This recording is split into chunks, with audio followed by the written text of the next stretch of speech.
శ్రీ సన్నిధి ప్రేక్షకులకు నమస్కారం. డాక్టర్ సుబ్బయ్య గారు వారు గత 40 సంవత్సరాలుగా అనేక రకాలైనటువంటి ఆల్టర్నేటివ్ థెరపీస్ అంటే అలోపతి కాకుండా ఏ విధంగా మానవుడిని రక్షించాలి, వారికి వస్తున్నటువంటి రుగ్మతల నుంచి ఏ విధంగా బయటపడేయాలి, అదేవిధంగా అసలు రోగం రాకుండా ఉండాలంటే ఏం చేయాలి, మనిషి యొక్క జీవన విధానం ఏ విధంగా మార్చుకోవాలి, దీనికి గురువుల సహాయం, ఆ దైవిక శక్తి యొక్క సహాయం ఏ విధంగా ఉపయోగపడుతుంది అనే విషయాల మీద పరిశోధన చేసి ఎందరికో మార్గనిర్దేశకత్వం చేశారు. వారు ఈ రోజున వారి యొక్క విలువైన సమయాన్ని మనకు కేటాయించారు. ఇక ఏమాత్రం ఆలస్యం చేయకుండా ఈ సత్సంగం ప్రారంభిద్దాం. నమస్కారం గురుగారు. నమస్కారం. మీరు మీ గురువుగా ఎవరిని చెప్తారు? హిమయోగి శ్రీ శ్రీ హనుమాన్ మహారాజ్ గురూజీ. ఎక్కడ ఉంటారండి వారు? ఋషికేశ్లో. అక్కడికి ఎందుకు వెళ్ళారు మీరు అసలు? ప్రాథమికంగా స్వామి జగత్మానందపురి రామకృష్ణ పరమహంస వాళ్ళు ఉండేవాళ్ళు, బాగా పరిచయము, జతలో తిరిగినాము. అప్పుడు వచ్చేసి మీరు ఒకసారి వెళ్ళండి, నేను చెప్తాను వెళ్ళు, గురువు గారు చెప్పినప్పుడు మనం వినాలి. నాకు అది సెకండ్ థాట్ రాలేదు. సరే గురువుగారు వెళ్తాను పంపించేసినారు. అక్కడికి పోయిన తర్వాత వాళ్ళు అక్కడ ప్రాణాయామము, ప్రాణ విద్య, ప్రాణం నుంచి ఎలాంటి మనము పంచ ప్రాణాల్లో ఉన్నటువంటి విశేషాలు ఏమి, పంచకోశాల్లో వాటిని ఎట్లా ఉపయోగించుకోవాలి, మనం ఏదేదో యోగాలు చేస్తూనే ఉన్నాము. అష్టాంగ యోగంలో మీరు చేయాల్సింది ప్రత్యాహారము ఏమి, యమ నియమ అందరికీ తెలిసింది చేస్తారు, దాని గురించి ఆలోచించే. ప్రత్యాహారం అంటే ఏమి, అది ఆహారం. మామూలుగా ఆహారానికి బదులుగానే అని చెప్పేవాళ్ళే ఎక్కువ మంది. మన పంచ జ్ఞానేంద్రియాలకు ప్రత్యాహారం ఏమి, ప్రతి జ్ఞానాన్ని ఇంద్రియానికి ఒక ఆహారం ఉంది. మీకు కన్ను దృష్టి, చెవులకు శబ్దాలు, నాలుకకు మాటలు, మన ముక్కుకు రుచి అని మాత్రమే చెప్తాము. కాకపోతే దీనికి చాలా పవర్ ఉంది. ఎందుకంటే మంచి పవర్ ఉండేది ఏదీ లేదు. మన దేహంలో ఉండేటి ఒక పక్క గట్టిగా ఉండడము, రెండో పక్క కదిలేటువంటి శక్తి ఉండేది ఏకైక అవయవం అని చెప్తే నాలుక మాత్రమే. ఆ నాలుకలో వచ్చేసి నభో ముద్ర అంటే ఏమి, బిందు ముద్ర అంటే ఏమి, కేచరి ముద్ర అంటే ఏమి, కేచరి ముద్ర ఎప్పుడు చేయాలి, ఈ విధానాలను అపురూపంగా నాకు నేర్పించిన మా గురువు గారికి నేను ఎప్పుడు సదా రుణిగా ఉంటాను. కాకపోతే ఆ నాలుక పవర్ ఆఫ్ టంగ్ అని చెప్పేసి సైలెంట్గా ఉండడం వల్ల ఉపయోగం ఏమి ఉండాలి. మౌనము అందరూ చేస్తారు. మౌనం అంటే ఏమి, ఆ మౌనాన్ని మనం ఎలా పాటించాలి. నిశ్శబ్దంగా ఉండడం మౌనం కాదు. శబ్దాలు అనేక రకాలు. మానసిక శబ్దము రాకుండా ఉండడమే మౌనము. ఆ మానసిక మౌనంలో ఉన్నప్పుడు మనకు వచ్చే లాభాలేమి. ఆ రామనామ జపంలో ఆంజనేయ స్వామి చేస్తా ఉన్నటువంటి రామనామ జపం ఏమి, వైఖరి అంటే గట్టిగా చెప్పడము, మధ్యమ అంటే గొనగడము, లేకపోతే కొద్దిగా శబ్దం వచ్చేట్లు చెప్పడము, మౌనము అని చెప్తే మనసులో చెప్పుకోవడం అనేసి మన వాళ్ళకి తెలిసింది. కాకపోతే ఆ మౌనంలో మా గురువు గారు నాకు నేర్పించిన విధానం ఏమి అని చెప్తే, మీ వ్యాన ప్రాణంలో ప్రాణాపాన సమాన ఉదాహరణ వ్యాన ప్రాణాలు ఉన్నాయి పంచ ప్రాణాల్లో. ఆ మౌనంలో ఆ వ్యాన ప్రాణంలో మీరు చెప్తానే ఉండాలి. అది ఎలా సాధ్యము అని చెప్పినప్పుడు, సాధ్యము అసాధ్యం అనే దానికి పోవద్దు. Just chant it when ever you get wake up. లేచిన వెంటనే చెప్పు, మళ్ళా పండుకో. నిద్ర వస్తాంటే అది లేదు కాదు, నీకు సంబంధం లేదు. నేను లేపినాను, నువ్వు లేచినావు, నువ్వు చేయాల్సిన పని ఏమి చాంట్ చేయడం. ఇంత తప్పక ఏదేమి మాట్లాడకూడదు. ఎవరు వాళ్ళు వీళ్ళు, ఎందుకు లేచినావు, ఏం లేచినావు, గాబరి అయింది, ఇదంతా నీ పని కాదు. I'm here to look after you. నేను చూసుకోవడానికి నేను ఉండాను. నేను ఉన్నప్పుడు నువ్వు ఎందుకు భయపడాలి.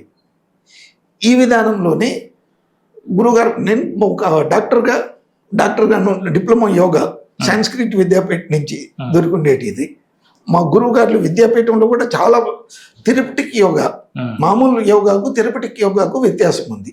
అంటే మీకు ప్రాణాయామం గురించి అక్కడ మీకు ఎట్లాంటి విద్యను బోధించారు చెప్పండి. ప్రాణాయామం అని వెంటనే మనం అనులోమ విలోమ ప్రాణాయామం అని చెప్పేసి అందరూ చెప్పేస్తారు. ప్రాణాయామము ఇది అనులోమ విలోమ చేసిన వెంటనే సరిపోదు, దాన్ని మనం ప్రాణవాయువుగా మార్చుకోవడం ఎలా. ప్రాణవాయువుగా మార్చుకోవడం ఎలా అన్నప్పుడు మనము ప్రతి ఒక్కటి కేవలం కుంభకాల్లో అంతర్ కుంభకము బాహర కుంభకమే మనకు అందరికీ తెలిసింది. కేవల కుంభకం తెలుసు, కాకపోతే ఎంత మాత్రం తెలుసు అనే దాంట్లో వ్యత్యాసం ఉంటుంది. కేవల కుంభకంలో మీరు ఎంతసేపు ఉండగలరు?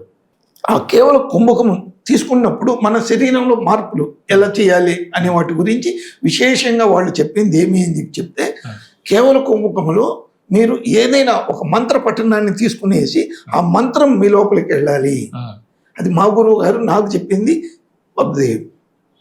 శ్రీరామ జయ రామ జయ జయ రామ అనేసి మన శరీరం లోపల ప్రాణవాయువుతో కలిపి వ్యాన ప్రాణంగా తీసుకున్నప్పుడు నీకు విశేషమైన ఒక శక్తి వస్తుంది.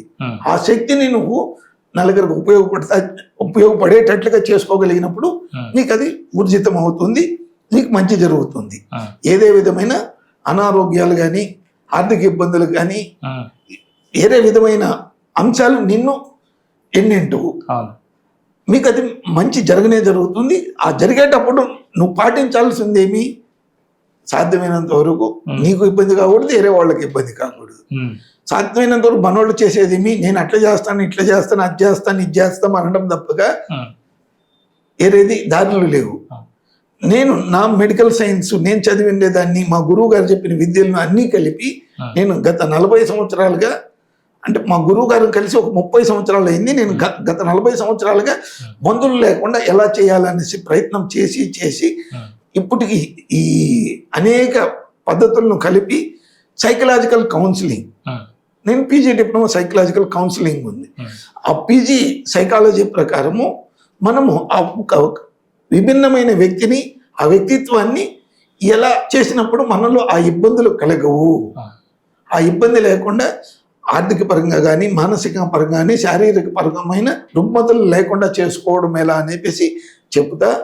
దాంతోపాటు మనం ఒక అనులోమ విలువ మాత్రం తీసుకున్నాము, కేవల కుంభకం మాత్రం మాట్లాడినాము. ఇది కాకుండా ఉన్నటువంటి ప్లావని ప్లవంగా అడ్వాన్స్డ్ ప్రాణాయామాల్లోనూ మనము ఎలా ఉండాలి, ఉన్నప్పుడు మనకు ఎలాంటి ఉపయోగపడుతుంది అన్నప్పుడు ప్లావని అంటే వెంటనే మనము నీళ్ళలో తేలడం అనేసి నేర్చుకున్నాము.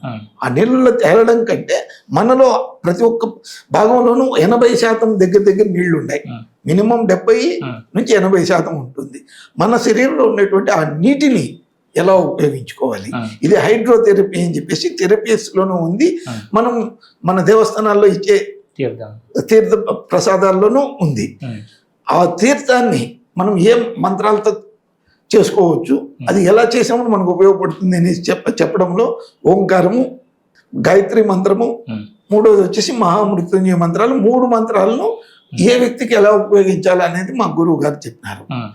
ఓంకారంలో అకారం ఎంత చెప్పాలి, ఉకారం ఎంత చెప్పాలి, మకారం ఎంత చెప్పాలి, 10% అకారం ఎందుకు చెప్పాలి, 15% ఉకారం ఎందుకు చెప్పాలి, 75% మకారం ఎందుకు చెప్పాలి అన్నప్పుడు దాన్ని సైంటిఫిక్ ఎక్స్ప్లెనేషన్ వచ్చేసి నాసా వాళ్ళు ఇచ్చి ఉండేది సూర్యకిరణాలు మన సూర్యుడి నుంచి భూమికి వచ్చేటప్పుడు ఆ కిరణాల్లో ఉండేటువంటి ఒక అద్భుతమైన దివ్య ప్రణవ మంత్రమే మనం ఓంకారం అనేసి చెప్పినారు.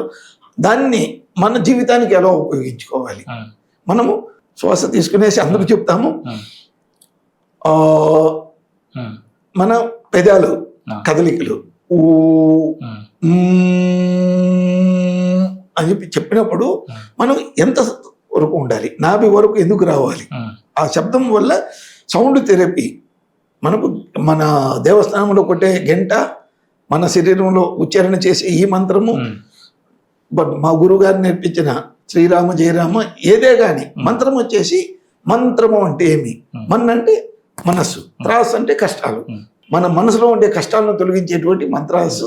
ఆ మంత్ర ఉచ్చారణ చేసేటప్పుడు ఏం చేస్తే ఎలా ఉంటుంది అనేసి చెప్పే భాగంలో మహామృత్యుంజయ మంత్రాన్ని ఓం త్రయంబకం యజామహే సుగంధిం పుష్టివర్ధనం ఉర్వారుకమివ బంధనాత్ మృత్యోర్ముక్షీయమామృతత్.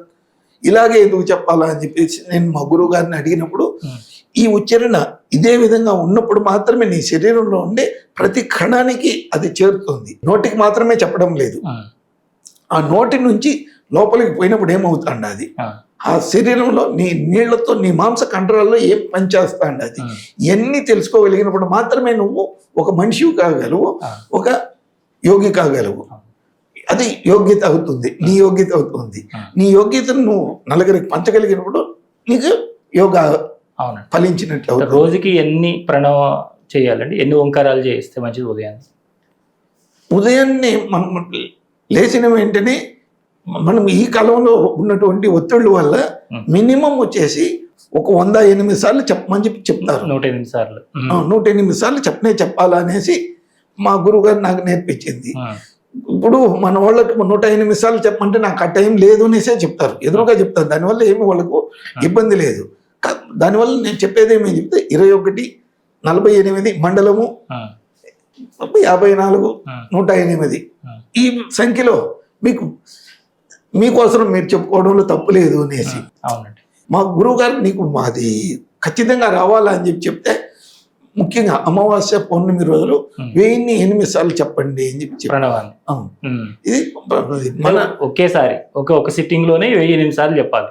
మామూలుగా మాకు నేర్పించుండేది మా గురువు గారి కరుణ ఇలాగే. అంటే ఎంతసేపట్లో అయిపోతుంది అండి 1008 సార్లు? అంటే ఒక 5 గంటలు పడుతుంది. 3 hours, 3.5 hours. అది కంటిన్యూస్ గా మనం లెక్కలు ఏమన్నా సార్ అది అంటే ఇంత టయానికి అయిపోయింది అదే అనేసి మన ఊహకు వస్తుంది, కానీ దాన్ని రాళ్ళు వేసి లేదా పూలు పెట్టి నేను ఎప్పుడు చేయలేదు. ఓకే. ఈ ఓంకార సాధన మీరు చేస్తున్నప్పుడు మీకు జ్యోతి అనేది ఎప్పుడు కనిపించింది? జ్యోతి కనిపించడము అనే దానికంటే మనకు ప్రతి ఒక్కరిలోనూ జ్యోతి ఉంది అనేసి. అహం బ్రహ్మాస్మి, నాలో దేవుడు ఉన్నారు, నీలో దేవుడు ఉన్నారు, తత్వమసి. ప్రతి ఒక్కరిలోనూ మనకు కనిపించే దేవుళ్ళు తప్పగా దెయ్యాలు ఎక్కడా లేవు. కాకపోతే మన మనసులో ఏముంటుంది, యద్భావం తద్భవతి.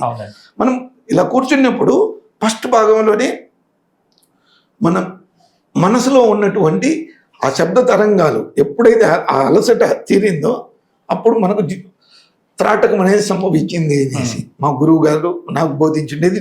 నా అనుభవము మీలాంటి వాళ్ళతో జతలో తిరిగినప్పుడు నేర్చుకున్నటువంటిది. ఆ జ్యోతి మీకు మీ మనసులో ఉన్నటువంటి ద్వంద్వ గుణాలు, ద్వైత అద్వైత ఇవన్నీ మర్చిపోండి. ద్వంద్వ గుణాలు లేకుండా ఉంటే మీరు జ్యోతి సమానులు. ఆ బింబాన్ని తప్పగా నాకు ఇది కనిపిస్తాండది, అది కనిపిస్తాండది, ఇది కాదు ముఖ్యం. నీ మనసులో ద్వైత అద్వైత అది ఇది గందరగోళాలు లేకుండా నీళ్ల మాదిర నిలకడగా నిలబడగలిగినప్పుడు నువ్వు సముద్రం కాదు, నువ్వు ఒక చిన్న నీటి బిందువు. ఆ బిందువు సమంగా ఉండాలి. ఆ బిందువుని అనుకునేసి నెమ్మదిగా ఉండండి. నీ జన్మ వచ్చింది బిందువు నుంచే, నువ్వు ఏది అక్కడికేనే ఏకబిందు రూపేణ. ఆ విధానాన్ని మర్చిపోవద్దు. నాకు అది తెలుసు ఇది తెలుసు అనే దానికంటే నీ మనస్తృప్తికి నువ్వు ఏం చేయగలవో చెయ్యి. ఇదే రీతిలో మనము మహామృత్యుంజయ మంత్రం చెప్పినప్పుడు కానీ, గాయత్రి మంత్రంలో కానీ, గాయత్రి ఏ విధంగా చెప్పాలని చెప్పారండి మీ గురువు గారు? ఓం త్రయంబకం యజామహే సుగంధిం పుష్టివర్ధనం ఉర్వారుకమివ బంధనాత్ మృత్యోర్ముక్షీయమామృతాత్. ఇది మహామృత్యుంజయ మంత్రము.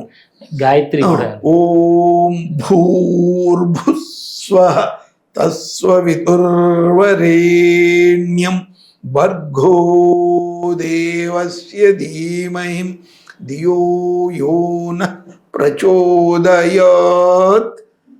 అది అర్థం కావాలి. ఇది నీ శరీరంలో నుంచి ఉద్భవిస్తాండి. అది నీ నాలుక నుంచి కాదు. నీ నాలుక నుంచి వచ్చిందంటే అపభ్రష్ట ఛాన్సెస్ ఉంది. ఈ మన శరీరంలో ఉన్నటువంటి ప్రతి అవయవాన్ని మీరు దాంట్లో లీనమవుతాడారు. ఆ లీనంతో చెప్పాలనే కానీ నేను గాయత్రి మంత్రం చెప్తాను, నాకు గాయత్రి దేవి వరం ఇస్తాండి, అది ఎన్ని పక్కకు పెట్టేసి గాయత్రి దేవి గారు నీలోనే ఉండారు. వాళ్ళు నిన్నుంచే అదే ప్రపంచానికి తెలియాలని ఉన్నప్పుడు వాళ్ళు చేస్తారు. దాని గురించి ఆమెను గురించి నువ్వు చర్చించాల్సిన పని లేదు, విమర్శించాల్సిన పని లేదు. అమ్మ ఎప్పుడు అమ్మనే. మీ అమ్మ మా అమ్మ ఇంకొకరి అమ్మ ప్రీతి వేరుగా ఉండదు. తల్లి కడుపులో మనము ఎప్పుడు కూడా చాలా నెమ్మదిగా యాదే జాతి మతము కులము ఏది లేకుండా ఎట్లుంటామో నెమ్మదిగా ఆ పీనల్ గ్లాండ్. ఆ, ఆ పీనల్ గ్లాండ్ యాక్టివేషన్ ఉన్నట్లుగా ఆ, నువ్వు జ్ఞాన సంపాదన చేసినప్పుడు మాత్రమే ఉపయోగం అవుతుంది. కానీ వేరే విధంగా మంత్రాలు తంత్రాలు అన్నీ కూడా ఉపయోగపడతాయి ఆ. మీ మనసు బాగున్నప్పుడు. మనసు బాగలేదు, ఏది ఎవరికి ఏం తెచ్చిలేదు, తెచ్చివ్వదు. అవునండి. ఇది మా సైకలాజికల్ కౌన్సిలింగ్ ప్రకారం నేను ఇదే విధానంతో వేరే వాళ్ళకి చెప్పేటప్పుడు కూడా ఇదే చెప్పిస్తాను. అంటే గ్లాండ్స్ ఏంటి గురుగారు? గ్లాండ్స్ ఏంటి? గ్లాండ్స్ ని మనం ఏ విధంగా యాక్టివేట్ చేసుకోవాలి? వాటి నుంచి మన శరీరం ఏ విధంగా శుద్ధి చేయబడుతుంది? ఫస్ట్ వచ్చేసి గ్లాండ్ అనేదాన్ని మనం మనం అది చెప్పడం లేదు. Human being as a unicellular, ఒక మనిషి ఒక కణము. అతనిలో ఉండేటి chromosomes, ribosomes, DNA, RNA, mRNA, messenger RNA. Messenger RNA చేసే పని ఏమి అని చెప్తే ఇది ఇక్కడ జబ్బు ఉంది, ఇక్కడ జబ్బు లేదు, ఇది ఈ కణం ఇలా ఉంది అని చెప్పేసి మన మెదడుకు చెప్తా పోతుంది. ఆ మెదడులో ఉండేటువంటిది మన పిట్యూటరీ గ్లాండ్. ఆ పిట్యూటరీ గ్లాండ్, హైపోథాలమస్, ఇన్సులా అనేసి ఇవన్నీ కూడా అమైల్గాడ, ఇవన్నీ ఒక మన మెదడులో భాగాలు. ఆ మెదడు కంటే సుపీరియర్గా ఉండేది మైండ్, సబ్స్టేల్ ఫామ్. అది కనిపించినటువంటి ఒక అద్భుతమైన నిర్మాణం. ఆ నిర్మాణంలో మీరు ఏదైనా మార్పులు చేయగలిగినప్పుడు ఈ శరీరంలో ఉండే ప్రతి అవయవము ఒక అద్భుతమైన అవయవంగా మారి మీకు ఆ సహాయం చేయగలదు. అంత తప్పగా నేను ఏదో ట్రీట్మెంట్ ఇస్తాను, నీకు ఇదే మందు, నీకు ఇదే మందు కాదు. ఉదాహరణకి మనం ఒక వ్యక్తిని తీసుకునేసి ఒక స్వీట్ ఇస్తాము, తింటాడు. రెండో స్వీట్ ఇస్తాము, చాలా ఇష్టమైంది అతనికి, రెండో తింటాడు. మూడోది ఇచ్చినప్పుడు వద్దు అంటాడు. నాలుగోది ఇచ్చినప్పుడు వద్దు సార్, ఒక రకమైన వాయిస్ రైజ్ అవుతుంది. ఐదోది ఇచ్చినప్పుడు ఖచ్చితంగా వద్దు, నేను వెళ్ళిపోతాను అంటాడు. అక్కడ ఉండడానికి ప్రయత్నం చేయడు. ఇలాగే మన మనసుకు కూడా దానికి ఇష్టమైన దాన్ని కొద్దిగా ఇవ్వచ్చు. దీంట్లో సౌండ్ బాత్ అని చెప్పేసి చెప్తాము. ముఖ్యంగా సౌండ్ బాత్ అన్నప్పుడు మనము మన దేవస్థానాల్లో గంటలు ఎందుకు పెట్టినారు, ఘంటానాదం అనేసి మన తిరుమలలో మనం విని ఉంటాము. ఆ ఘంటానాదంలో వచ్చేసి ఆ శబ్ద తరంగాలు మన శరీరంలో పోయి మన శరీరంలో మార్పు వస్తుంది. ఆ మార్పును మనము గమనించగలిగి మనం దాన్ని జీర్ణం చేసుకోగలిగితే మనము విభిన్నమైన రాగాలు ఉన్నాయి. ఆనంద భైరవి రాగము, డోలోనా, చాలా పేర్లు ఉన్నాయి. ఆ పేర్లలో మీకు ఏది ఇష్టమవుతుంది, మీ శరీరానికి ఏది సెట్ అవుతుంది. ఇది based on psychological imbalance to balance, psychosomatic, immuno, neuro pathological corrections అని చెప్పి చెప్తాను. మనలో ఉన్నటువంటి ఇమ్యూనిటీ పవర్. ఇప్పుడు ఎయిడ్స్ అంటే ఏమి, ఆటో ఇమ్యూనో డిఫిషియన్సీ సిండ్రోమ్. ప్రతి ఒక్కరికి ఆ ఎయిడ్స్ అనేది ఉండే ఉంటుంది ప్రతి మనిషిలోనూ. ఇప్పుడు దుమ్ములో మనం ఎక్కువగా ఉన్నామనుకోండి, మనకు జలుబు చేయనే చేస్తుంది. లేదు ఎక్కువ ప్రయాణం చేసినాము, మనకు ఒక రకమైన అలసట ఉండే ఉంటుంది. ఈ లేకుండా చేసుకోవడానికి మనలో డోపమైన్ అనేసి ఒక కెమికల్ ఉంది. ఉదయాన్నే ఎక్కువగా ఉంటుంది, సాయంకాలం అవుతా అవుతా తక్కువ అవుతుంది. తక్కువ అయినప్పుడు అలసట వస్తుంది. ఈ అలసట రాకుండా ఉండడానికి మనం డోపమైన్ లెవెల్ను ఎప్పుడు తక్కువ అయింది అంటే మనం ఎట్లా రైట్ చేసుకోవాలి, ఇలాంటివి తెలుసుకుంటా పోయినప్పుడు ఎలా రైట్ చేసుకోవాలి చెప్పండి. ఆలోచన పద్ధతి ఒకటి చేంజ్ చేసుకోగలిగితే డోపమైన్ ఖచ్చితంగా ఇంక్రీజ్ అవుతుంది. అది చేయడానికి మన ఈ రెండు ఎడనాడి పింగళ నాడి ఎప్పుడు కూడా సాధ్యమైనంత వరకు కాదు, క్రమబద్ధంగా ఉన్నప్పుడు డోపమైన్ అనేది ఎప్పుడు తక్కువ కాదు. కార్టిజోల్ లెవెల్స్ తక్కువ అవుతాయి. రెండింటిని సమం చేసుకోవాలంటే ఏ విధంగా చేయాలండి? ఎడనాడి పింగళ నాడి సుషుమ్న నాడి ఏముండాయో వాటిని మీరు రభసగా చేయమని చెప్తాము. దేంట్లో మన అనులోమ విలోమలో విరుద్ధంగా దీంట్లో చెప్పిస్తాము. సూర్యభేద నాడి, చంద్రభేద నాడి, ఏది ఎక్కువగా ఉంది, ఏది తక్కువగా ఉంది, ఇట్లా గమనించగలిగినప్పుడు మనకు అంత సమంగా ఉంటే ఇబ్బంది లేదు. మనం అలసట రాదు, తేపులు ఇవన్నీ కూడా ఆవలింతలు ఇవన్నీ రావు. అవి రాకుండా ఉండడానికి మనం ఎప్పుడు కూడా ఇట్లా గమనించుకుంటా, మనకి ఎప్పుడైతే చంద్రనాడి మీకు తక్కువ అయితే కూడా ఏమవుతుంది, సోమేరితనం ఎక్కువ అవుతుంది. సోమరితనం అయిన దానివల్ల మనం దాన్ని నిద్రపోవాలనిపిస్తుంది. ఈ సూర్యనాడి ఎక్కువ అయితే ఆకలి ఎక్కువ అవుతుంది, కోపం ఎక్కువ అవుతుంది, ఉద్రేకం ఎక్కువై లేనిపోని గలాటాలు తెచ్చుకుంటాం. ఏ వ్యక్తి ఏం మాట్లాడుతున్నారో అని గమనించము, రియాక్టివ్ గానే తయారై ఉంటాం. ప్రోయాక్టివ్ ఉండదు. ఆ రియాక్టివ్నెస్ తక్కువ కావాలని చెప్పినప్పుడు సూర్యనాడి ఉండకూడదు. జ్వరం వచ్చింది ఒక వ్యక్తికి, అతనికి ఏం చేస్తాము, ఉష్ణీన శీతలహ అనేసి బాగా సూర్యనాడితో చేయించండి, జ్వరం తక్కువ ఖచ్చితంగా అవుతుంది. ఇలాంటి పద్ధతులు నాకు నేను అనుసరిస్తా ఉండే దానివల్ల నాకు ఏదే విధమైన ఆరోగ్యపరమైన ఇబ్బందులు లేవు. ఈ శ్వాసక్రియలు చేంజ్ చేసుకోవడము ఇవన్నీ కూడా మన మానసిక పరిస్థితిని సమతులన స్థితిలో పెట్టుంటుంది. పంచకోశాలు అంటే ఏంటి గురుగారు, వాటిని ఏ విధంగా శుద్ధి చేసుకోవాలి? ముఖ్యంగా ఇప్పుడు అన్నమయ కోశం ఉంది, మన శరీరం అన్నమయ కోశము. దీన్ని నేను మామూలుగా చెప్పేది ఏమంటే సముద్రపు ఉప్పు, ఎప్సమ్ సాల్ట్, ఆలం సల్ఫేట్, స్ఫటిక, ఈ మూడు మిక్స్ చేసి మీరు స్నానం చేయండి. బాహ్యంగా ఉన్నటువంటి సూక్ష్మ కణాలు, సూక్ష్మ జీవులు చనిపోతాయి.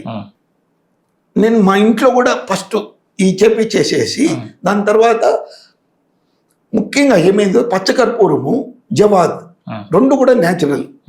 ఆ రెంటిని మా ఇంట్లో నేను కూర్చునే స్థలంలో కానీ మా దేవుడి ఇంట్లో కానీ మనం పాజిటివ్గా ఎక్కడ ఉండాలనుకుంటామో అక్కడంతా కూడా దీన్ని వేపిస్తాను. దానివల్ల ఏం జరుగుతుంది, అది I will become all right, I will become sensitive to any adverse negativity. ఇది అన్నమయ కోశమైంది. ప్రాణమయ కోశము, ప్రాణాయామాలు తప్ప వేరే దారి లేదు. మీరు 12 ఉన్నాయా 28 ఉన్నాయా అనే దానికంటే మీరు చేయాల్సింది, ముఖ్యంగా చేయాల్సిన వాటిని మీరు సక్రమంగా చేయగలిగితే, సక్రమమైన దారిలో చేయగలిగితే ప్రాణమయ కోశం బాగుంటుంది. ఇంకా మనోమయ కోశం, మనోమయ కోశం అని చెప్తే వికల్పాలు లేకుండా సంకల్పంతో మంచి వృక్షము, కల్పవృక్షము అనేసి మనం అంటాము. అదే విధమైన నీ శరీరంలో వికారాలు లేకుండా సకారాత్మకంగా మనం చేసుకోగలిగిన మనోమయ కోశము, విజ్ఞానమయ కోశము. ఏం నేర్చుకోవాలా, ఏం నేర్చుకోకూడదు, మనం విద్యను సక్రమంగా నేర్చుకునేది లేనిపోయినట్టుని అట్రాక్ట్ చేయకుండా ఒక ఆనందంగా జీవించడానికి విజ్ఞానమయ కోశం కావాలా. ఈ 4 కోశాలు సరిపోయినప్పుడు మనము ఆనందంగా ఉంటాము. బ్రహ్మానందమే ఇది పరమానందము. అన్ని ఆనందాల కంటే ముఖ్యమైనది మనం ఈ ఆనందమయ కోశం దగ్గరికి చేరాలని చెప్తే ఏటిలో సన్న రంధ్రాలు ఉన్నా కానీ ఆనందమయ కోశం దగ్గరికి చేరడానికి దారి లేదు. హనుమంతుని యొక్క ఉపాసన చేయాలంటే ఏ విధంగా చేయాలి, ఏ మంత్రంతో చేయాలి? ప్రారంభము శ్రీరామ జయ రామ జయ జయ రామ, హనుమాన్ చాలీసా. హనుమాన్ చాలీసా మీరు సక్రమంగా పఠించగలిగితే దివ్య మంత్రం వేరేది లేదు. రామతారక మంత్రాన్ని అపురూపమైంది హనుమాన్ చాలీసా. నేను నేర్చుకునే వాటిలో వడవానాల స్తోత్ర, పంచముఖి స్తోత్ర, యంత్రోద్ధారక ఇవన్నీ కూడా చేస్తాము. అమావాస్య పౌర్ణమి రోజు నేను ఊరు వదిలేస్తాను. ఊరు వదలడానికి కారణం వచ్చేసి ఒకటే కారణము, నా జపానికి మనుషులు ఇక్కడ అక్కడ మా బిడ్డలు, భార్యలు, మా బంధువులు ఎవరో ఒకరు వస్తారు. వాళ్ళకి మనం లేము ఉండాము అని అబద్ధాలు చెప్పే బదులుగా ఆ స్థలాన్ని మనం దూరం చేసుకునేసి ఎక్కడైనా సరే ఒక దేవస్థానంలో కూర్చోవడమా, ఒక నలుగురికి తెలిసిన దేవస్థానం మనం అక్కడ కూర్చుంటామని తెలిసిన దేవస్థానానికి మళ్ళీ పోను. ఇలా చేసేటప్పుడు ఒక అమావాస్య రోజు నాకు ఒక విచిత్రమైన పరిస్థితి ఏర్పడింది. ఒక ఎలుగుబంటి వచ్చింది. ఎలుగుబంటి ఎదురుగా కనిపించింది. కనిపించినప్పుడు ఏమైంది, అది నన్ను అటాక్ చేస్తుంది, నేను దాన్ని అటాక్ చేయాలి. ఈ 2 పద్ధతులు లేదు. నిదానంగా ఊపిరి తీసుకొని వదిలినాను దాన్ని. అమావాస్య రోజు నాకు అది ఎలుగుబంటి దగ్గరకు వచ్చేంత వరకు నాకు తెలియలేదు. చీకటి ఉంది, అది ముందుగానే నలుపు. ఈ ఊపిరాట క్రమబద్ధం చేసుకుని ఏమైతే ఏమవుతుంది, I'm nothing. If you want to take it, you can take it. This is my not at all a charge to make it. Recharge చేయడానికి ఇవన్నీ మనం మొబైల్ కాదు, మీకు ఏ సాధ్యం అది చేయండి అని చెప్పినప్పుడు అది పక్కకు పోయేసింది. నాకు అది పోయిన తర్వాత భయం అయింది, అది ఉన్నప్పుడు భయం కాలేదు. ఇది ఎట్లా పోయింది, ఎందుకు పోయింది, ఒక రకమైన మనకు సహజ స్వభావం అంతే. నాకు అప్పుడు హార్ట్ రేట్ ఎక్కువైంది. ఎప్పుడు పోయేసి ఇది జరిగిన తర్వాత నిజమా, నాకు ఎదురుగా వచ్చిందా రాలేదా, వచ్చింటే ఎట్లా పోతుంది, మామూలుగా ఎలుగుబంటే అంటే మిందపడి నక్కుతుంది అనేసి ఇది ఏం చేయకుండా పోయింది. అప్పుడు నేను నా స్వామి నన్ను కాపాడినాడు. నాకు ఆ ధైర్యం ఇచ్చింది ఆయనే. మన ఋషిమునులు ఇలా బతికుండొచ్చు అనేసి నా అనుభవం అయింది. అవును. వాళ్ళకు అన్ని పులులు అది మనకు ఒక ఎలుగుబంటికే మనకి ఎంత అయింది. వాళ్ళు దిననిత్యము అడవిలోనే ఉన్నటువంటి వ్యక్తులు. వాళ్ళు చుట్టుపక్కల రావడం లేదు అంటే యా యంత్రమో తంత్రమో కాదు, వాళ్ళ శ్వాసక్రియలో అంత శక్తి స్వభావం ఉండింది. మనలో కూడా ఆ స్వభావాన్ని పెంచుకోవచ్చు అనేసి నా అనుభవం అయింది అనేసి ఆ ఉదాహరణని తీసుకుంటుంది. ఏంటి ఈ ధ్యానంలో మీరు నేర్చుకున్నది ఏంటి?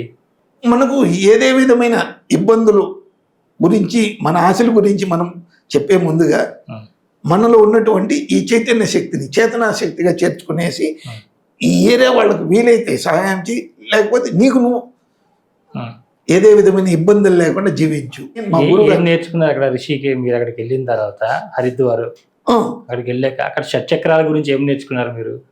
సైన్స్ ప్రకారం కూడా ఈ షట్చక్రాలు అనేది ఉన్నాయి. అది ఏరేదేమో కాదు, నరాల కేంద్రీకృతము, జంక్షన్స్. జంక్షన్. ఇప్పుడు మనం ఇంట్లో వైరింగ్ చేస్తే ప్రతి వైరింగ్లోనూ కొన్ని పాయింట్స్ ఉంటాయి, కీ పాయింట్స్. ఆ కీ పాయింట్స్ దగ్గర మనము కొన్ని కనెక్షన్లు చేసి ఉంటాము. అదేవిధంగా ఇప్పుడు మూలాధారము, మన యొక్క ఎక్స్క్రిటరీ సిస్టమ్, ఈ సిస్టమ్స్ను డెవలప్ చేసినారు. స్వాధిష్టానము, మన జననాంగాలు పాయింట్స్, మణిపూరక. దీన్ని మించిన చక్రం లేదు అని చెప్పి చెప్తాను. ఎందుకు అని చెప్పి చెప్తే మనము ఇసెంట్రిక్, సెంట్రిక్, ఇసెంట్రిక్ రెండు నరాల సిస్టమ్స్ ఉండేది. ఆ రెండు నరాల సిస్టంలో మనకు తెలియకుండా మన కడుపులోకి ఫస్ట్ టైం ఒక నర్వస్ సిస్టమ్ అనేది తయారు చేసింది మన మాతృమూర్తి. ఆమె ఆ అంబులేకల్ కార్డుని చేర్చినప్పుడు ఇక్కడ తయారైంది. ఈ మెదడు వచ్చేసి సెకండ్ బ్రెయిన్ అని చెప్పి చెప్తారు. సెకండ్ బ్రెయిన్ అని చెప్పి చెప్పడంలో తప్పు లేదు. కాకపోతే మీరు దాన్ని ఎంత మాత్రం క్లీన్గా పెట్టుకుంటా అన్నారు. ఎంతోమంది స్నానం చేసేటప్పుడు మనకు అగ్నిసార అని చెప్పి చేస్తాం యోగా ప్రకారం. ఆ అగ్నిసారాను ఎంత మాత్రం చేస్తా అన్నాము. అగ్నిసారాలు వచ్చేసి మనకు కావాల్సింది ఏమి, మణిపూర్వ చక్రం మీరు అది రమ్మని వెంటనే వచ్చేసింది అని చెప్పి చెప్తారు. లేదు, అగ్నిసార్ ఏ విధంగా చేయాలి చెప్పండి. మనకు రెక్టస్ అబ్డామినస్, రెక్టస్ ఆబ్లిక్యూనస్ మజిల్స్ ఉన్నాయి. వాటిని బాగా స్పిన్ చేస్తే, తిరిగిస్తే అది ఖచ్చితంగా మనకు అన్ని విధాల నర్వస్ సిస్టమ్ సరిపోతుంది. నవలి మనం చేసే పద్ధతి ఫస్ట్ వచ్చేసి అగ్నిసార అని చెప్పి చేస్తాం. అగ్నిసార అన్నప్పుడు కడుపు ముందుకు వెనక్కి లాగడము, మన అంబులేకస్ను వెనక్కి ముందుకు లాగడం. దాన్ని బాగా చేసినప్పుడు అది నవలి అవుతుంది. క్రియాస్లోకి వస్తుంది. షట్ క్రియాస్లో ఇది ఒకటి. ఈ విధానాన్ని ఒక్కొక్క దాన్ని ఒక్కొక్క విధంగా చేస్తా మన ఈ డయాఫ్రమ్ ఏముండదో అది పైకి లేస్తా కిందికి లేస్తా ఉండాలి. ముఖ్యమైనది ఈ అగ్నిసారాలో మనం చేయాల్సింది దీన్ని యాక్టివేట్ చేసుకోవడం. అది యాక్టివేట్ చేసినప్పుడు మన శ్వాసను, మన రక్త ప్రవాహము అన్నీ కూడా ఒక కంట్రోల్కి వస్తాయి. అనాహత చేసేటప్పుడు మనం చేయాల్సింది ఏరే విధమైన అన్నిటికంటే కూడా ఈ పరిస్థితిలో మనకు వచ్చేసి హెచ్ఆర్వి, హార్ట్ రేట్ వేరియేషన్ అని చెప్పడము, శ్వాసక్రియల్లో ముఖ్యంగా మీరు చేసేటప్పుడు భస్త్రిక అని చెప్పి చేస్తారు. ప్రత్యేకంగా లంగ్స్ కోసమే చేస్తాను భస్త్రిక. ఆ భస్త్రికలో మీరు చేస్తా ఉంటే కరెక్ట్ ఏమి తప్పేమి. మనకు ఒక పక్క రెండు భాగాలు, ఈ పక్క మూడు భాగాలు ఉంటాయి. ఈ మూడు భాగాల్లో ఏమి ఇదవుతా ఉండదు. ఈ క్లావికల్ బ్రీతింగ్ వల్ల ఏమవుతా ఉండదు. ఈ ఆజ్ఞాచక్రంలో ఉజ్జయి, ఉద్గీత అనే రెండు విధాల ప్రాణాయామాలు ఉంటాయి. ఉజ్జయి అంటే ఏమి, ఉద్గీత అంటే ఏమి, ఇవన్నీ కూడా మనం చెప్తా పోతే ఒక్కొక్క దానికి ఒక్కొక్క రోజు తీసుకుంటుంది. మనం ఆజ్ఞాచక్రంలో మనలో ఉన్నటువంటి క్రియాయోగా ప్రకారము మనము సంపూర్ణంగా మన సిఎస్ఎఫ్ ఫ్లూయిడ్, సెరిబ్రోస్పైనల్ ఫ్లూయిడ్ అని ఏముంటుందో రోజుకు 4 సార్లు మాత్రమే అది తిరుగుతుంది. మన మెదడుకు పొటాషియం ఇచ్చేటువంటి ఒక అద్భుతమైన ఒక ద్రవము. ఆ ద్రవాన్ని మనము క్రియాయోగంలో నేను చేసే విధానంలో మా గురుగారు నేర్పించిన విధానం ఏమిటంటే మూలబంధం, ఉడ్డయిన బంధం, జలంధ్ర బంధం, త్రిబంధాస్ వేసేసి దాంట్లో మనము మన హార్ట్ బీట్ అరెస్ట్ అవుతుంది. అరెస్ట్ అయినప్పుడు ఇది ఖచ్చితంగా లోపలికి వెళుతుంది. అని సంభవ ముద్రలో ఓంకార మంత్రము, ఇవన్నీ కూడా విభిన్నమైన పద్ధతులు ఉన్నాయి. శాస్త్రారం అనేది చక్రం కాదు, ఇంతవరకు మాత్రమే చక్రాలే కదా. షట్ చక్రాస్ 6 ఉండేది, 7వది వచ్చేసి ఓపెనింగ్, అది యాంటీరియర్ ఫ్రాంటనిలే అని చెప్పేసి అనాటమీ ప్రకారము అది ఒక ఓపెనింగ్. ఎముకలు తయారయ్యేటప్పుడు మన మెదడు చుట్టూ ఎముకలు తయారయ్యేటప్పుడు అది ఒక చిన్న మన శరీరంలో అమ్మ కడుపులో మనం సరిపోము అనేసి ఒకేసారి కూర్చలేదు. ఇది ఈ మాదిరిగా షట్ చక్రాస్ గురించి మా గురువు గారు నాకు చెప్పుండేది. దాంట్లో క్రియాయోగంలో ఇప్పుడు తాళవ్య మాది ముఖ్యంగా మనము మన నాలుక ప్రకారము ఈ అద్భుతంగా నభోముద్దు, బిందు ముద్ర, కెచరి ముద్ర చేసినప్పుడు మనకు అద్భుతమైన మౌనంతో చాలా ఉపయోగాలు ఉన్నాయి. మౌనం అన్ని ఆయుధాల కంటే మౌనం వచ్చేసి అద్భుతమైన ఆయుధం. నిధులు వెతకడం కోసం వెళ్ళారా మీరు ఎప్పుడైనా? ఎప్పుడు వెళ్ళలేదు. నిధి అష్టదిన వనిధికే దాత, అసబరదీన జానకి మాత, రామ రసాయన తుమారే పాస, సదా రఘు రఘుపతికే దాస. నేను వాళ్ళకి దాసుడినే కానీ మీకు తెలుస్తాయంట కదా నిధులు ఎక్కడ ఉన్నాయి ఏంటి అనేది. ఇది ఏదైనా మంచి జరిగేటి కంటే మాట్లాడవచ్చు, చెడ్డ జరుగుతుందంటే నిధులు, ఆకర్షణలు, ఇవన్నీ ఘర్షణలు లేవు. ఆ జీవితాన్ని నేను జీవిస్తాను. మరి ఎందుకు ఇన్ని విద్యలు నేర్చుకున్నారు? ఏదైనా మంచి చేయడానికి వీలవుతుందే, మంచి చేద్దాము, లేదు నెమ్మదిగా ఉందాం. ఇదే విద్యకు కారణం. ఆరాన్ని చూడడం ద్వారా వాళ్ళకి ఏమేమి రోగాలు ఉన్నాయో చెప్తారట మీరు? ఆరా గురించి సబ్జెక్టు అది దానికి బెస్ట్ ఉదాహరణ అని చెప్తే ఒకరు ఆరా మిషన్ తీసుకొచ్చినారు. మీరు ఫస్ట్ వాళ్ళని చూసి చెప్పండి, దాని తర్వాత నేను స్కాన్ చేస్తాను అన్నారు. నేను చెప్పినాను ఆమెకు ఒక ఆయుర్వేద డాక్టర్, ఆమె థైరాయిడ్ ప్రాబ్లం ఉంది. నేను మొన్న పరీక్ష చేయించినాను, లేదు అన్నారు. మళ్ళీ ఆరా మిషన్లో చూసినారు, ఉంది. ఇలా నా దృష్టి వరకే చెప్పగలనే కానీ నేను ఇట్లా చెప్పగలుగుతాను అట్లా చెప్తానని నేను చెప్పను. నాకు ఏం వీలవుతుందో. ఇప్పుడు మీ ఆరాలో ఏముంది, మీ ఆరా ఎట్లా చూడాలి, ఆరా చూసినప్పుడు ఏమవుతుంది, దాన్ని సంబంధపట్టిన విషయాలు ఏమి, అది ఆ వ్యక్తికి ఇబ్బంది కాకపోతే చెప్తాను. ఇబ్బంది ఏంటంటే కానీ ఆరా అనేది చూడగలుగుతారు. మా గురువు గారు ఇచ్చిన ఆశీర్వాదము. త్రాటకం ద్వారా వచ్చిందా మీకు ఇది? అవును, త్రాటకం చేయడం. త్రాటకంలో ఉండే 36 విధానాల్లో ఇది ఒక త్రాటకమే. ఆరా చూడడం కూడా ఏదేదేమీ కాదు, త్రాటకమే. నాకు తెలిసిన విద్య మా గురువు గారు నేర్పించింది. ఇది ఏరే విద్యలు అది ఇది అని చెప్పేసి లేని పొంది చెప్పొద్దు. ఎక్కడ కూడా త్రాటకము, అడ్వాన్స్డ్ త్రాటకము. ఎంతకాలం చేశారండి త్రాటకం? నేను ఈ రోజుకు నేర్చుకుంటాను. ఎక్కడ ఇంట్లోనే చేస్తారా? ఎంతసేపు చేస్తారు? ఓ రోజు రాత్రి 10 గంటలకు పడుకున్నా, 9 గంటలకు, మాది 11 గంటలకంతా లేపి ఒక్కసారి నిద్ర లేదు. కానీ ఏదో వాళ్ళు నాకు నేర్పించడానికే లేపించినారనేది తప్పగా నాకు వేరే విధానం తెలియదు. నేను గొప్ప పండితుడిని అది ఇదని చెప్పడం కంటే నా గురువు గారు ఏదైనా ఉపదేశం ఇవ్వాలని చెప్తే నేను ఎప్పుడు పడుకున్నాను, ఎప్పుడు లేచినాను అనేది కాదు.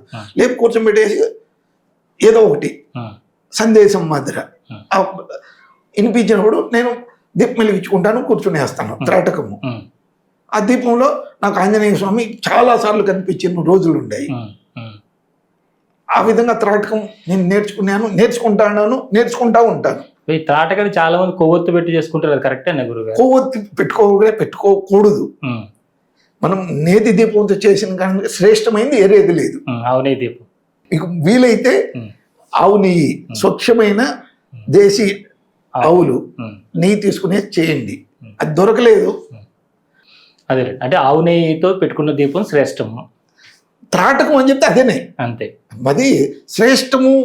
సంబంధాలు, బాంధవ్యాలు ఏమీ లేదు, అదే ఇంకా ఉండేది ఒకటే, అది త్రాటకము.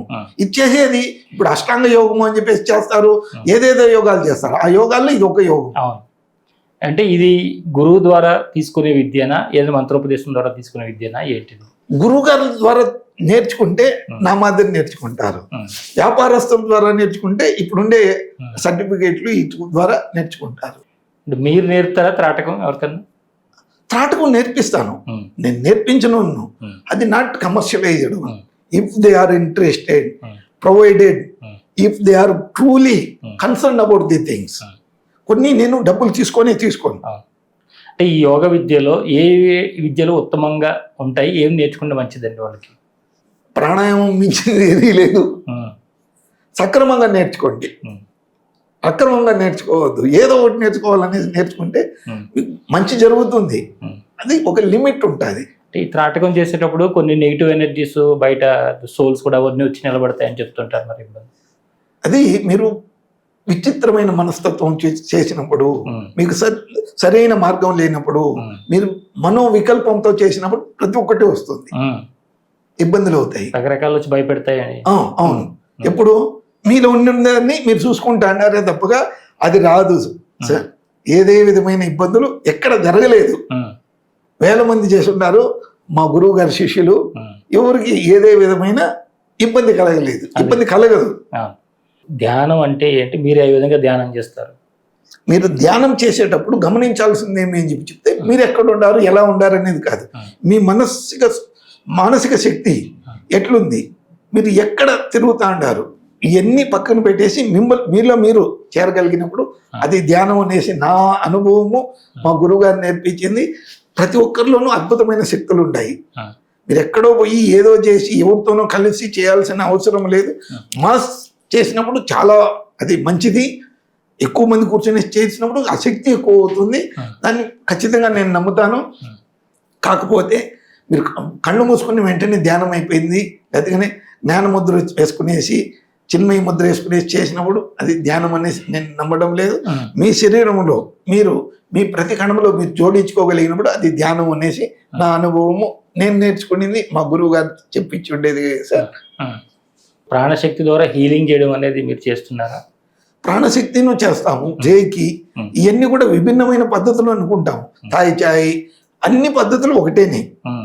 ఇప్పుడు ముస్లిమ్స్ అల్లా అంటారు, క్రిస్టియన్స్ జీసస్ అంటారు, మనము దేవుడు అని చెప్తాము. విశ్వశక్తి ఒకటేనే.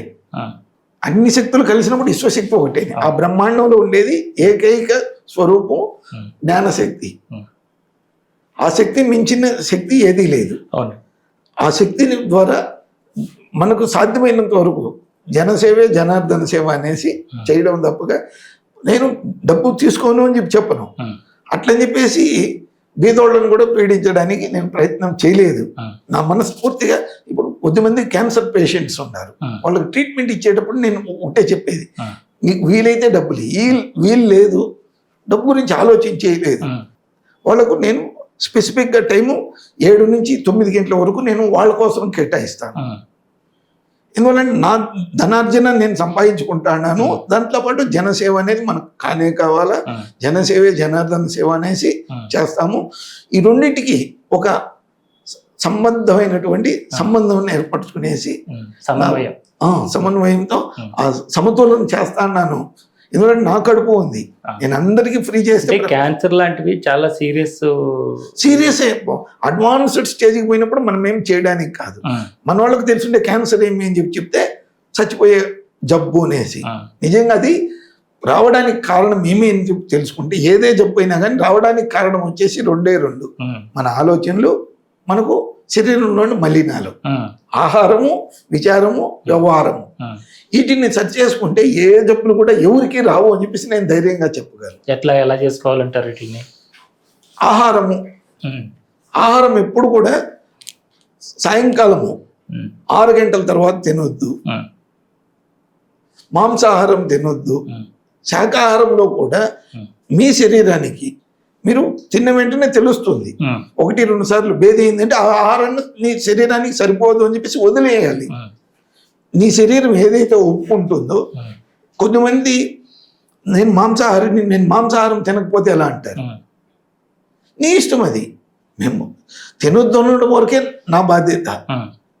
తినకూడదు అనేసి నేనేం అది ఒక రూల్ చేయడానికి అవుతుంది. ఆహారం అనేది ఎంతవరకు ఉండాలి, మీ మనసుకు సరిపోయేటట్లుగా, మీ తృప్తి కోసము మీరు తినే ఆహారము మీకు సంబంధించినదే అయినప్పటికీ దానికి ఒక విచారం ఏమి అని చెప్తే మీ శరీరానికి అది సరిపోతుండదా లేదా మీకు మీరు టెస్ట్ చేసుకోవడం. అంత తప్పకి ఇదే అది అనేసి ఏమీ లేదు. నీళ్లు తాగండి, ఆహారం ఎప్పుడు కూడా హితభుక్తి మితభుక్తి సుతభుక్తి ఋతుభుక్తి అనేసి హితంగా మితంగా ఋతువుకు తగినట్లుగా మీకు సరిపోయేటట్లుగా ఆహారం తినండి అనేసి. కడుపు నిండా తినకూడదు, 25% తినండి, మిగతా 75%లో 25% నీళ్లు తాగండి. అది కూడా ఆహారంలో కూడా మనం తినే ఆహారం ఆకుకూరలు కాయగూరలు ఎక్కువగా ఉండడం మంచిది. అది మనము మన కడుపులో ఉండే విల్లే అనేసి ఏమి ఉన్నాయో కడుపులో అవి వచ్చేసి ఏదే విధంగా మాంసాహారాలు చేసి కడుపు నిర్మాణం కాదు. ఆ నిర్మాణాన్ని నువ్వు తప్పుదారి పట్టించొద్దు. నేను ఏదే కారణానికి కూడా ఆహారం ఎలా ఉండాలి, విచారము, మనం విచారం చేసే గుణాలను వాళ్ళు ఇట్లా వీళ్ళు ఇట్లా మన గురించి తప్పక మిగతా అందరి గురించి ఆలోచన చేస్తాను. విండో షాపింగ్ మనది ఎక్కడ కూడా నేను బాగుండాలా, నేను చాలా బాగుండాలి, సంతోషంగా ఉండాలి అనడం కాదు. వాళ్ళు ఇట్లుండారు వీళ్ళు ఇట్లుండారు. ఉదయం లేచిన నుంచి సాయంకాలం వరకు మనం నిద్రపోయే టైం వరకు మనం చేస్తూ ఉండేదేమి ఇంకొకరి గురించి నీకు ఎందుకు అవసరమా? ఎప్పుడు కూడా ఎక్కడ కూడా వేరే వాళ్ళ విషయాలు చెవులు వేసుకోవద్దు. చెవులు వేసుకోవడానికి ఎవరైనా చెప్పినా కానీ అవునా మంచిది అని చెప్పేసి అక్కడ నవ్వేసరండి. ఈ చిరునవ్వు అనేదాన్ని వదలవద్దు. ఆ చిరునవ్వే నీ ఆయుధము, నీ జీవితము. నొప్పి ఎప్పుడు వస్తుంది అంటే ఎండార్ఫిన్ తక్కువైనప్పుడు, ఫీల్ హ్యాపీ కెమికల్స్ తక్కువైనప్పుడు. దాన్ని ఎలా వృద్ధి చేసుకోవాలి? మనలో ఉండే ప్రతి ఒక్క అవయానికి ఫీల్ హ్యాపీ కెమికల్స్ అవసరం. ముఖ్యంగా నొప్పి వచ్చింది అని చెప్తే నొప్పి రావడానికి కారణమేమి? ఒకటి వ్యాన ప్రాణం లేదు, రెండోది వచ్చేసి ఎండార్ఫిన్. ఒక ప్రాణి చనిపోయేటప్పుడు అసిటోకోలిన్ అనేసి ఒక కెమికల్ రిలీజ్ చేస్తుంది. అది మామూలుగా మాంసాహారులకు ఆ శరీరంలోకి పోతుంది. ఆ శరీరంలోకి పోయినప్పుడు అది అడ్డ పరిణామాలు ఎక్కువ ఇస్తుంది. మాంసాహారం ఎందుకు తినకూడదు అనే వాళ్ళకు మనం ఇచ్చే ఒక సలహా, ఒక సైంటిఫిక్ ఎక్స్ప్లెనేషన్. దాంతోపాటు మనము నిద్ర ఎప్పుడు వస్తుంది, ఎలా వస్తుంది, ఎంత సంతోషంగా గడపగలము. మినిమం 5 నుంచి 6 గంటల సేపు నిద్రపోండి అని చెప్తాము. 9 గంటలకు నిద్రపోవాలి. మనం ఆయుర్వేద శాస్త్రంలో ఉండేది ఆయుర్వేద అని చెప్పేసి, నేను హోమియోపతి డాక్టర్ను, నాకు ఆయుర్వేద సంబంధం లేదు అని కాదు. మన వేదాల్లో ఉండేది ఆయుర్వేద అని చెప్తే మన ఆయుష్ పెంచే ఒక గ్రంథం అది. అది చెట్టు పుట్టలు ఎట్లా ఉపయోగించుకోవాలి అంటే ప్రకృతిని ఎలా ఉపయోగించుకోవడంలో ఉండేది ఆయుర్వేదం. కాబట్టి దాంట్లో ఉండేది మనం అనుసరించాల్సిన పద్ధతులు ఏమి అని చెప్తే, మనం తినే ఆహారము నియమంగా ఉండాలి, మనం చేసే ఆలోచనలు నియమంగా ఉండాలి. 9 నుంచి మనము 3 గంటలు 2 గంటలు 2.5 గంట సేపు అంటే ఉదయాన్నే 9, 2.5, 3 గంటల టైం అయినప్పుడు మన సిర్కాడియన్ క్లాక్ అని చెప్పేసి మన శరీరం, మన మెదడులో ఒక అద్భుతమైన జైవిక గడియారము అని చెప్పి మనం తెలుగులో చెప్తాము. అది దైవికను చేసుకోవచ్చు, జైవికాను చేసుకోవచ్చు. దాన్ని సిర్కాడియన్ క్లాక్ అని చెప్పి చెప్తాము. బయలాజికల్ క్లాక్ అంటారు. బయలాజికల్ క్లాక్ మీరు ఏదైనా చెప్పొచ్చు. అది సైన్స్ ప్రకారము, మెడికల్ సైన్స్ ప్రకారము సిర్కాడియన్ క్లాక్ అనేసి. అది సిర్కాడియన్ క్లాక్ వచ్చేసి 9 గంటల నుంచి 12 గంటల వరకు మన కాలేయం పనిచేస్తుంది, లివర్ పనిచేస్తుంది. అలాగే ఒక్కొక్క అవయానికి ఒక్కొక్క టైం ఉంది. దాంట్లో మనకు సెరిటినిన్, మెల్టినిన్ అనేసి. మెల్టినిన్ అంటే రాత్రిపూట సెక్రెట్ ఏది, సెరిటినిన్ అంటే పొగులు పూట ఉండేది. మనం జాగ్రత్తగా ఉండడానికి వీటికన్నిటికి ఉపయోగపడేది సెరిటినిన్. ఈ మెల్టినిన్ సెరిటినిన్ వ్యత్యాసం తెలుసుకునేసి మీరు మీ నిద్రను కూడా ఉపయోగించుకోవచ్చు. నిద్రలో 4 స్టేజెస్ ఉంటాయి. ఐ మూమెంట్స్ ప్రకారము దాన్ని చేసినారు. ఆలోచన పద్ధతులు తక్కువ కావడము ఇవన్నీ కూడా ఉంటుంది. ఆలోచన పద్ధతి ఎప్పుడు తక్కువ అవుతుందో దాంట్లో మనము ఆల్ఫా స్టేటస్ నుంచి థీటా స్టేటస్, డేటా స్టేటస్ వరకును వెళ్ళొచ్చు. ఇవన్నీ కూడా మన నిద్రలో ఉన్నాయి. ఇవన్నీ కూడా ఒక్కొక్క విధానాన్ని మనం ఆచరణలో పెడతా మన యొక్క ఆరోగ్యాన్ని మంచి రూపంలో, ఆహారము, నిద్ర ఎన్నిటిని కూడా మీరు దినచర్య ఎలా ఉండాలా అనే దాంట్లో ఇది ఒక భాగంలో నేను ట్రీట్మెంట్ ఇచ్చే పద్ధతిలో ఒకటి. అంటే ఎట్లా మీరు ఈ హోమియోపతి అనే దాని ద్వారా ఎన్ని రకాల, అంటే హోమియోపతిలో లేని ఇది అంటూ ఏమి లేదు, అన్ని రకాలు ఇవ్వచ్చు, ప్రతిదానికి మందు ఇవ్వచ్చు అని అంటారు కదా. కానీ ఇది చాలా లాంగ్ ప్రాసెస్ తీసుకుంటుంది. దాని నుంచి ఏ విధంగా బయటపడేస్తుంటారు? దీనికైనా కొత్త టెక్నిక్స్ అన్న మీ దగ్గర? నేను by qualification I'm a doctor, by nature I'm a drug list therapist, health designer అని చెప్పి చెప్తాము. మనలో ప్రతి ఒక్కరిలోనూ ఒక ఇంజనీరింగ్ ఉంది. ఒక చిన్న బిడ్డ ఖచ్చితంగా ఉంటారు. మనం అనుకోవచ్చు నాకు ఇంత వయసు అయింది, అంత వయసు అనేసి. మనకు వయసు కావడం కాదు, ప్రతి కణము చచ్చిపోతూ ఉన్నది. ప్రతిరోజు మన శరీరంలో ఒక భాగము కొన్ని కణాలు లాస్ అవుతాయి, కొన్ని కణాలు పుడతాయి. దాంట్లో ఏమని చెప్తే రీజనరేషన్ రిజైస్. మీరెంత బాగా దాన్ని కణాలను తయారు చేసుకుంటున్నారు, ఎంత కణాలను మనం సంతోషంగా పెట్టున్నాము, దాని గురించి మాత్రమే మనం ట్రీట్మెంట్ ఇవ్వాలనే కానీ మనం జబ్బులు లేబుల్ వేసేసి ఇది ఈ జబ్బు ఇది ఆ జబ్బు అనేసి ఇవ్వద్దు. ఒక మనిషిని ప్రపంచ పరంగా అతను ఒక హోల్ బాడీ, ఒక సెల్తో స్టార్ట్ అయిన వ్యక్తి, ఒక కణంతో స్టార్ట్ అయిన వ్యక్తి అనేక మార్గాలుగా, ఇది క్వాంటమైజ్డ్ మెథడాలజీ ఆఫ్ ట్రీట్మెంట్ అని చెప్తాము. మన హెల్త్ని డిజైన్ చేసుకుంటా మన క్వాంటమైజ్డ్గా మనం హీలింగ్ ప్రాసెస్ని మనం డెవలప్ చేసుకున్నప్పుడు ఏదే విధమైన జబ్బులు రాకుండా కాపాడుకోవచ్చు, వచ్చిన వాటిని తక్కువ చేసుకోవచ్చు. ఈ 2 పద్ధతులే తప్పక పిల్ ఫర్ ఇల్ ఫర్ పిల్ అనేసి ఆ పద్ధతి కాదు. ఒక జబ్బుకు ఒక మందుకు ఒక జబ్బు ఇప్పుడు జరుగుతూ ఉండేది. ముందుగానే తయారు చేస్తారు, ఈ జబ్బు వస్తుంది అనేసి. డయాబెటీస్ వస్తా ఉండేది, బార్డర్ లైన్ అని చెప్పి చెప్తారు. బార్డర్ లైన్ ఏమీ లేదు. ప్రపంచంలో ఒక్కొక్క దేశంలో ఒక్కొక్క బార్డర్ లైన్ ఉండేది. ప్రతి దేశానికి బార్డర్ లైన్ ఉండేది. ప్రతి ఒక్క దేశానికి అదేదైనా ఒక నియమ పద్ధతులు ఉన్నాయి. ఈ విధంగా మన శరీరంలో కూడా ప్రతి ఒక్కరికి ఒకే పద్ధతి కాదు, వాళ్ళదైన ఒక పద్ధతి, వాళ్ళదైన విధానంలో మనం సెర్చ్ చేసుకోగలిగినప్పుడు మన క్రేవింగ్స్ తక్కువ అవుతాయి, ఆశలు తక్కువ అవుతాయి. ఆశలు ఆకాంక్షలు ఎప్పుడు తక్కువ అవుతాయో జబ్బులు వాటికి అదే విధంగా తక్కువ అవుతా వస్తుంది. మనకు అన్ని విధాలను ఆనందంగా ఉండడానికి దారి మనోల్లాసము, చిదానందం అని చెప్పి చెప్తాము. చిత్త ఆనందము మనం యోగాలో చెప్పేదేమి, చిత్తానందం ఉన్నప్పుడు ఏది కూడా మన దగ్గరికి రాదు. నేనే హోమియోపతి పద్ధతిని అని చెప్పి చెప్పను, అది ఒక పద్ధతి. నేను ఒక డాక్టర్గా నా క్వాలిఫికేషన్ ఉండింది ఇది కాబట్టి నేను ఇప్పుడు దాన్ని మర్చిపోయేసి నేను చెప్పేదేమి, ఏదే విధమైన మందులు మన శరీరానికి అవసరం లేదు. మీలో ప్రతి ఒక్క శరీరంలో మందులు తయారు చేసుకునే ఫ్యాక్టరీ మీలో మీకు ఉంది. మీరు ఎక్కడ మందులు తీసుకున్నా కానీ ఒకే విధమైన, ఇప్పుడు నొప్పి అని చెప్పిన వెంటనే పెయిన్ కిల్లర్ ఉపయోగిస్తారు, దాన్ని మెడిసిన్ ద్వారా మీరు తయారు చేసుకోవచ్చు. మెడిటేషన్ చేసినప్పుడు ఆ మెడిసిన్ మీలో తయారవుతుంది. ఎలా అని చెప్తే మీరు హైపోథాలమస్ నుంచి పిట్యూటరీ గ్లాండ్ వీటిలన్నిటిలో కూడా సెక్రీషన్ చేసే స్వభావం ఉంది. ఇప్పుడు ఈ లేడీస్ లో వచ్చే PCOD PCOS ప్రాబ్లమ్స్ గురించి మీరు ఎట్లాంటి ట్రీట్మెంట్ చేస్తారో వాళ్ళకి ఏం చెప్తారు? PCOD PCOS అని చెప్తే ఖచ్చితంగా ముందుగా ఈ పదములు వినిపించడం లేదు. ఆర్టిఫిషియల్ ఇన్సెమినైజేషన్, గర్భకోశాలు, గర్భధారణ ఏమేమో చెప్తారు. మన గర్భోపనిషత్తులో ఉండే ప్రకారము వాళ్ళకి అది రావడానికి కారణం ఏమి అని చెప్తే వాళ్ళ సిర్కాడియన్ క్లాక్, టెస్టోస్టిరాన్స్ ఎక్కువ కావడం. టెస్టోస్టిరాన్ అని చెప్తే నేను అతనికంటే ఏం తక్కువ, వాళ్ళకంటే ఏం తక్కువ, నన్ను ఎందుకు హింసిస్తా అన్నారు. ఈ మనోభావన ఎప్పుడైందో ముందుగా మన ఇంట్లో వ్యక్తి వచ్చిన వెంటనే నీళ్లు తీసుకు ఇచ్చేవాళ్ళు, రాన్నా కూర్చొన్నా అట్లాగా మామ ఇట్లా మామ, ఏ బంధుత్వం కావాలన్నా అది ఆప్యాయంగా మాట్లాడిచ్చేవాళ్ళు. ఈరోజు అట్లా లేదు.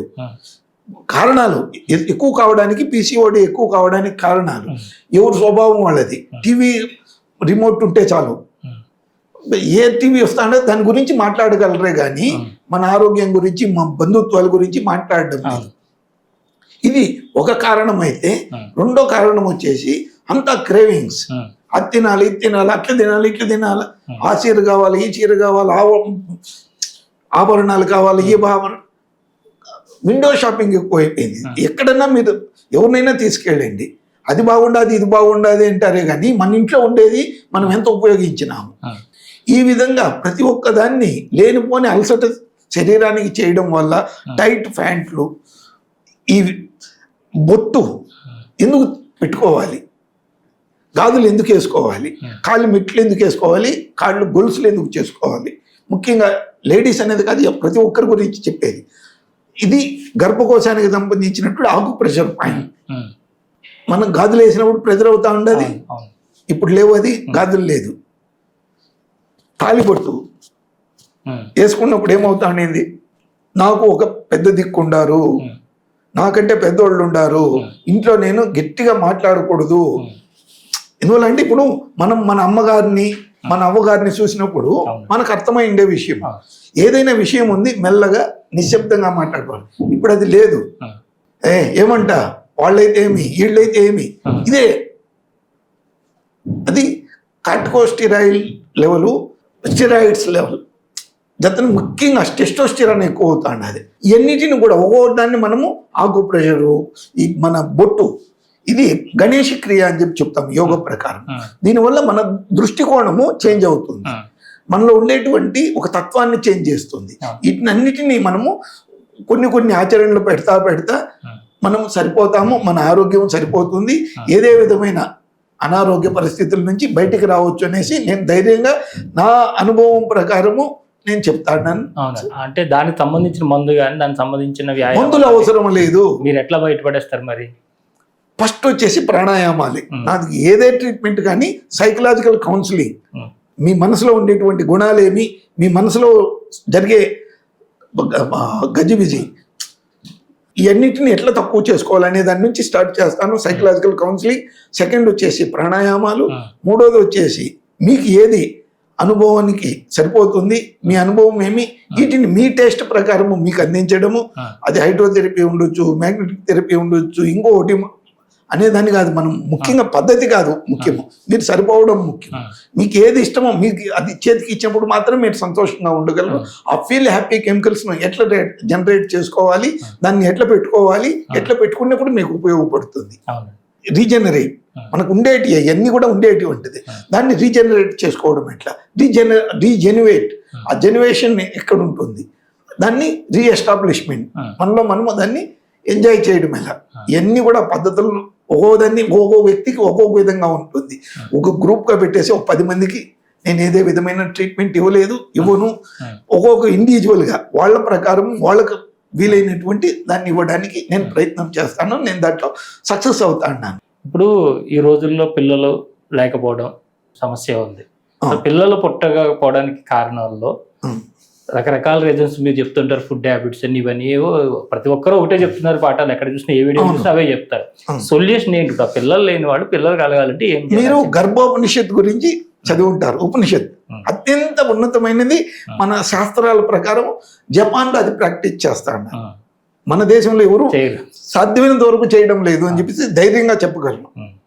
దాంట్లో ఉండేదేమి, మీరు మీ గర్భధారణకు కావాల్సిన టైం ఏమి, దాంట్లో మన హర్బ్స్ మూలికలు అద్భుతంగా ఉన్నాయి మన దేశ ప్రకారము. దాన్ని తీసుకోండి, ఏమి లేదు. మర్రి చెట్టు ఊడ, మర్రి చెట్టు కాయి, అశ్వగంధ, ఇట్లాంటివి కొన్ని ఉన్నాయి. కాకపోతే వాళ్ళ మంత్రోచ్చారణ అవసరము, దాంతోపాటు మీదికు మానసిక పరిస్థితి సరిపోవడం అవసరము, శుద్ధి కూడా. ఏది చేయకుండా లేనిపోంది శుద్ధిలు చేసుకోవడానికి పోతే ఏ మందు పనిచేయదు. మీ లక్ష్యం ఏంటి? మీ జీవిత లక్ష్యం ఏంటి? మీ జీవిత పరమార్థం ఏంటి? నాకు ఉండే ఒక ఆశే, సాధ్యమైనంత వరకు ఉన్న రోజులు చేతనైతే వీలైతే నలుగురికి సహాయం చేద్దాము, కాలేదు నెమ్మదిగా ఉందాము, ఆనందంగా తృప్తిగా ఉందాము. చాలా సంతోషం గారు, చాలా మంచి విషయాలు తెలియజేశారు. మీకు కూడా ఈ రోజు ఈ సత్సంగం పూర్తిగా సంతృప్తి ఇచ్చిందని ఆశిస్తూ. ఖచ్చితంగా. చాలా సంతోషం గారు. నమస్కారం. నమస్కారం. ఇంతవరకు గురువు గారు సుబ్బయ్య గారు, వారు ఈ విద్య ఒకటే అని కాకుండా అనేక రకాల విద్యల్లో ప్రవేశం ఉన్నట్టుగా మనకు అనిపిస్తున్నారు. మనందరి యొక్క జీవన విధానంలో ఉన్నవే ఈ విద్యలన్నీ కూడా. కానీ మనం వాటన్నిటి నుంచి దూరంగా వచ్చేసాం కాబట్టి మనకు అన్నీ కూడా వివిధ రకాలైనటువంటి విద్యల్లో కనిపిస్తూ ఉన్నాయి. ఇలాంటి వారు వాటన్నిటిని ఒక దగ్గరికి చేర్చి అందరికీ కూడా చక్కని కౌన్సిలింగ్స్ ఇస్తున్నారు. మీకు ఎవరికైనా కూడా ఏదైనా నిజంగానే మీ కనుక సమస్య ఉంది, మనకి ఎక్కడ తీరట్లేదు అనుకుంటే కనుక ఖచ్చితంగా గురువుగారిని సంప్రదించండి. వారు మీకు అద్భుతమైన సలహాలు ఇవ్వగలుగుతారని తెలియజేస్తూ మరి గంటలు మళ్ళీ కలుసుకుందాం. అంతవరకు చూస్తున్నాను శ్రీ సన్నిధి టీవీ. నమస్కారం.